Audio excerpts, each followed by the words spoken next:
Gente, eu não sei se vocês no ano passado ou esse ano sentiram nas empresas de vocês ou nas organizações que vocês trabalham o quanto que temas ligados à diversidade e inclusão, como questões raciais, racismo, sexismo, assédio, etc., parece que virou o elefante branco na sala mais do que sempre foi, assim, né? Sempre foram temas elefante branco na sala porque eram temas sensíveis que muitas pessoas não queriam confrontar, mas parece que ano passado muita gente ficou de saco cheio de falar sobre essas coisas, né? Isso tem um nome, que na verdade é um termo um pouco em disputa e que pode mascarar algumas outras coisas, que se chama fadiga da diversidade, ou o cansaço de falar sobre essas coisas. Só que talvez a forma como a gente está entendendo essa fadiga da diversidade não é a mais apropriada, e é sobre isso que eu quero falar nesse vídeo de estreia. Bem, muito prazer, eu sou o LG,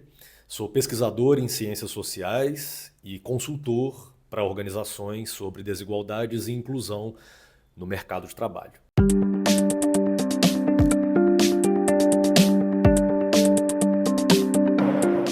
Bem, se você trabalha com diversidade e inclusão ou temas correlatos, né, como responsabilidade social corporativa, mesmo recursos humanos, certamente não ficou imune a essa onda de 2025, desse certo cansaço, tanto pessoal quanto institucional, muitas vezes das empresas que deram alguns passos para trás para tratar desses temas. Agora, se você não é um profissional dessas áreas, mas trabalha em grandes empresas principalmente, mas médias empresas também, é provável que você tenha percebido essa mudança de o quanto e com qual nível de qualidade as pessoas continuaram ou não tratando de questões como machismo, sexismo, hierarquia, LGBTfobia, capacitismo. Vamos dar uns passos para trás. Esse termo, fadiga da diversidade, ele depende muito de quem fala e com qual intenção se fala. Mas ele originalmente nasceu na década de 90, junto com também as iniciativas de diversidade e inclusão nas empresas, principalmente nos Estados Unidos, para tentar explicar como gerentes, né, pessoas tomadoras de decisão, estavam lidando com essas novas questões. Essa ampliação da chamada diversidade nas empresas, em função da internacionalização das empresas, da entrada de grupos sociais anteriormente afastados da lógica de emprego mesmo dentro das organizações e passaram a se sentir inseguros, com medo e cansados de ter que lidar com aquela nova realidade de contratação de pessoas diversas para suas equipes. Então, originalmente foi um termo cunhado para essas lideranças que já se sentiam cansadas de ter que aprender algo novo em relação às novas equipes que eram formadas. Só que depois esse termo também passou a ser utilizado por profissionais que trabalham com diversidade e inclusão e que geralmente pessoas que fazem parte destes grupos para os quais diversidade e inclusão se destinam, né? Então a gente está falando de mulheres, pessoas negras, pessoas LGBTQIA+, é super comum que este perfil de pessoas sejam as pessoas que trabalham com diversidade e inclusão nas empresas, passaram a elas se sentirem exaustas, mas principalmente cansadas de não ver o seu trabalho tendo resultado, né? De criar programas e iniciativas e argumentos que na ponta não se transformam em realidade. Então, o termo fadiga da diversidade passou a ser usado por elas, de eu não aguento mais enxugar gelo, eu não aguento mais provar os benefícios de trazer pessoas de grupos sociais diversos e isso de fato não se converter em mudança. E eu ousaria dizer que tem um terceiro grupo, que é um grupo que não são nem as lideranças e nem os profissionais de diversidade, mas todo mundo que está no meio disso. As outras pessoas que integram o sistema das organizações, que passaram a ter que conviver com esse tema em treinamentos, em campanhas, e que também se perceberam meio que de saco cheio, assim, de poxa, eu não aguento mais ser obrigado ou obrigada a ter que fazer treinamentos sobre assédio, sobre preconceito, sobre vieses inconscientes, e isso demandar de mim um aprendizado que nem necessariamente eu entendi o porquê que eu preciso desse aprendizado. É um aprendizado muitas vezes complexo e que eu não vejo mudança. Então tem um terceiro grupo que são as outras pessoas. É claro que esse debate não surge do nada, né? A gente está falando particularmente de 2025, de um processo de aumento da desigualdade no planeta inteiro, no Brasil não é diferente. Tem dados recentes que foram publicados no final do ano passado, que mostra que hoje nós somos o quinto país mais desigual do mundo. Isso parece que é parte do nosso DNA quase, né? Apesar de não ser, importante dizer. Mas naturalizou-se tanto isso na história do Brasil, né? De que nós somos um dos países mais desiguais do mundo e está aqui mais uma vez. Os 10% mais ricos do nosso país concentram quase 60% da renda, enquanto a metade mais pobre fica com um pouco mais de 9%. Ou seja, a gente tem um cenário de um abismo social e econômico cada vez mais demarcado, um cenário de uma maior polarização política sobre uma chamada polarização política com elementos afetivos, ou seja, as ideias de pertencimento, quais são os grupos que detêm os valores que eu individualmente concordo ou discordo, determinam em quem eu voto ou não voto, para além das suas propostas políticas ou filiações partidárias. Então a gente está falando de um cenário em que a desigualdade no mundo cresce, a polarização política aumenta, deixando evidente algo que está diretamente ligado à diversidade e inclusão e essa suposta fadiga da diversidade, que é a luta por direitos sociais, direitos de grupos específicos que historicamente sempre foram discriminados, sempre foram marginalizados, mas que encontram novamente, nesse cenário complexo de crises que a gente vive, resistências. E resistências que vão muito além da dinâmica dentro das empresas. A gente está falando de uma dinâmica social ampla que, obviamente, impacta as empresas.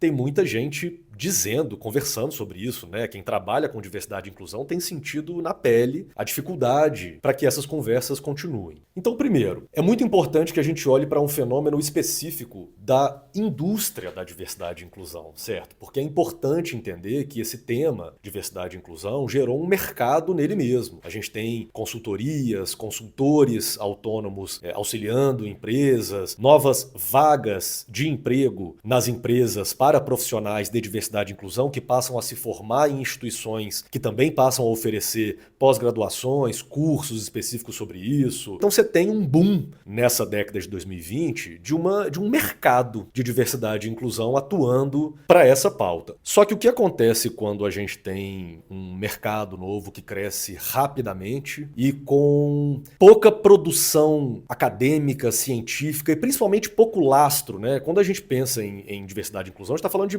3 décadas, pouco mais de 3 décadas. E mais ainda, especialmente 5 anos, né? A gente está falando desde 2020 que a gente tem um boom empresarial para olhar para esse tema. É um tema muito novo, muito recente. Então, o que acontece quando a gente tem uma explosão de um mercado desse jeito, com uma demanda muito alta e relativamente pouco lastro? Muita coisa que vem ainda é muito da origem desse campo, que são os Estados Unidos. A maioria do conhecimento gerado e aplicado vem de lá, o que não necessariamente condiz com a realidade brasileira. Então, quando a gente tem esse cenário, é muito comum a gente se deparar com profissionais, principalmente muito jovens, que entram nas empresas ou criam consultorias ou criam empresas de suporte, muitas vezes baseados na crença de que as suas vivências pessoais são suficientes para dar conta de uma demanda tão complexa como é a gestão empresarial, a gestão de negócios que se relaciona com a diversidade, percebe? E isso a gente viu muito acontecer. Profissionais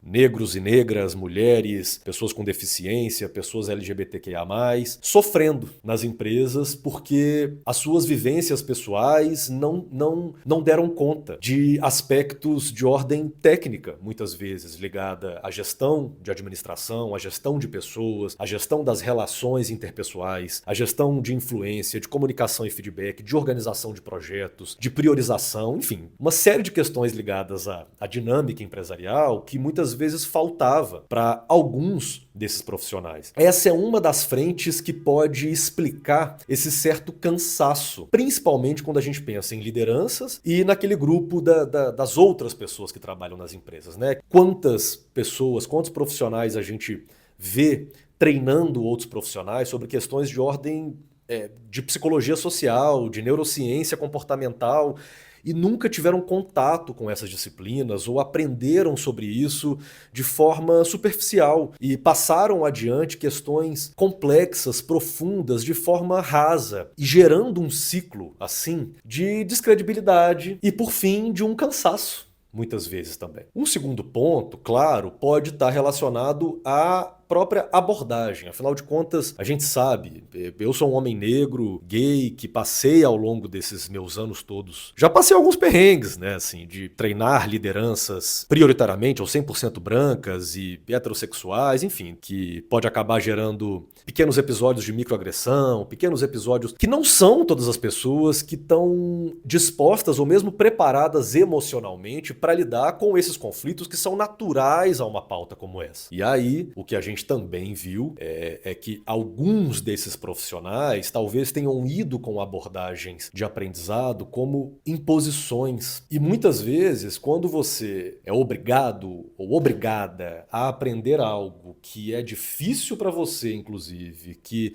toca em questões não apenas de aprendizado técnico, né, sobre vamos aprender o que é a palavra racismo, como o racismo opera, mas em questões mais profundas, emocionais, psicológicas, mentais. A gente está falando de um processo de construção de estereótipo, de construção de preconceito. Isso não se resolve em alguns treinamentos ou com um top-down, muitas vezes, de agora isso não será mais assim, porque não é assim que os seres humanos funcionam. Então, é importante a gente colocar na mesa de que talvez algumas abordagens que nós mesmos, profissionais de diversidade e inclusão, colocamos no mundo, podem ter sido responsáveis em parte, por esse cansaço de, quer saber, eu não quero mais falar sobre isso, porque eu me sinto acuado ou acuada muitas vezes, quando eu estou disposto a aprender ou disposta a ajudar, mas a coisa vem para mim de uma forma apontando o dedo, entendeu? Então até agora a gente falou de duas formas que a fadiga da diversidade se expressa. Primeiro, a fadiga sobre a complexidade dos conteúdos, né? A complexidade sobre os temas, que de fato são complexos e precisam ser tratados da sua complexidade, né? É importante que a gente simplifique alguns desses conteúdos, mas eles continuam sendo complexos. Então é um processo que demanda das pessoas, demanda das lideranças, demanda de quem não tem contato com esses temas, como os profissionais que trabalham com diversidade, demanda tempo,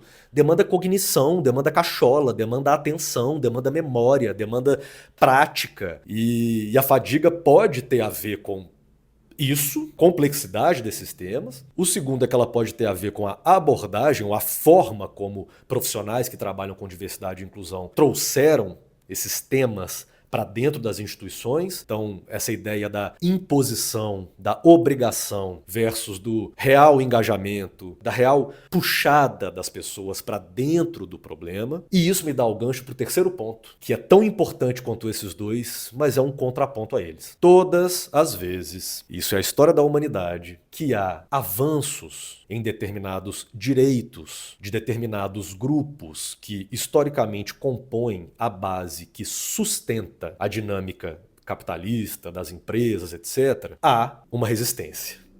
Em alguns casos, há retrocessos a depender das lideranças e das doutrinas que estão postas. Então eu comecei o vídeo dando esse contexto sobre o momento que a gente está vivendo de planeta e de Brasil. E é óbvio que isso não pode ser dissociado da ideia de fadiga da diversidade, porque é claro que pode haver um interesse de falar que tá todo mundo cansado de falar disso, né? Porque quando você repete a exaustão de que, isso aí não é um assunto mais que dá certo, ninguém aguenta mais falar de racismo, mas que saco falar de assédio, você não ouve essas frases de pessoas negras, você não ouve essas frases de mulheres que sofrem assédio, você não ouve essas frases de pessoas LGBTQIA+, que sofrem homofobia. Você ouve essas frases de pessoas muito específicas, né? Então a terceira manifestação da fadiga da diversidade é clássica. É o uso de um conceito ou de uma percepção que pode ajudar, muitas vezes, a melhorar as abordagens, melhorar o nosso diálogo em prol de uma estratégia de manutenção de poder, de manutenção de status quo, de desconfiança sobre as mudanças sociais que de fato podem ocorrer